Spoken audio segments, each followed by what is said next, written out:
الحمد لله والصلاة والسلام على رسول الله ونبي موسى الأشعري رضي الله عنه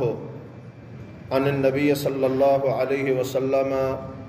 إنه كان إذا أتاه السائل أو صاحب الحاجة قال اشفعوا فلتعجروا ويقضي الله على لسان رسوله ما شاء متفق علیہ۔ ابو موسیٰ اشعری رضی اللہ تعالی عنہ فرماتے ہیں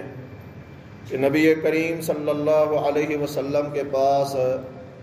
جب کوئی سوال کرنے والا یعنی مانگنے والا آتا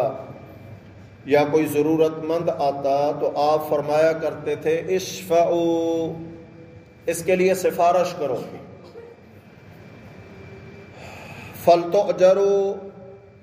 پس تمہیں اجر دیا جائے گا، وَيَقْضِ اللَّهُ عَلَى لِسَانِ رَسُولِهِ مَا شَاءَ، اور اللہ سبحانہ وتعالی اپنے رسول صلی اللہ علیہ وسلم سے، اللہ کے رسول کی زبان سے جو چاہتا ہے فیصلہ کروا دیتا ہے۔ اس حدیث سے ثابت ہوا کہ کسی کے لیے سفارش کرنا اگر جائز ہو کہ بھئی اس کو کچھ دو، یہ ضرورت مند ہے، اس کی ضرورت کو پورا کرو، تو جتنا دینے والوں کو اجر ملے گا اتنا ہی سفارش کرنے والے کو اجر ملے گا کہ اس نے اس کی ضرورت کی طرف توجہ دلائی ہے۔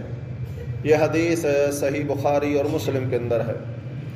انس بن مالک رضی اللہ تعالی عنہ فرماتے ہیں رسول اللہ صلی اللہ علیہ وسلم نے فرمایا انصر اخاک ظالما او مظلوما، اپنے بھائی کی مدد کرو چاہے وہ ظالم ہو یا مظلوم ہو۔ فقال رجل یا رسول اللہ، تو ایک آدمی نے کہا اے اللہ کے رسول صلی اللہ علیہ وسلم انصرہ مظلوما فکیف انصرہ ظالما، مظلوم کی تو مدد کی سمجھ آتی ہے کہ ہم اس کی مدد کریں، ظالم کی مدد کا کیا مطلب ہے؟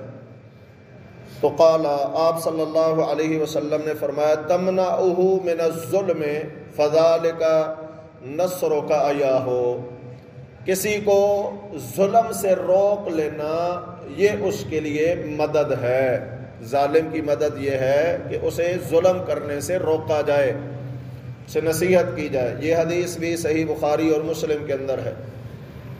تو مظلوم کی تو مدد ہر بندے کو سمجھ آتی ہے، ظالم کی مدد کہ اسے ظلم کرنے سے روکا جائے، بھئی یہ تو زیادتی کر رہا ہے، یہ جائز نہیں ہے، اسے نصیحت کی جائے کسی بھی طریقے سے۔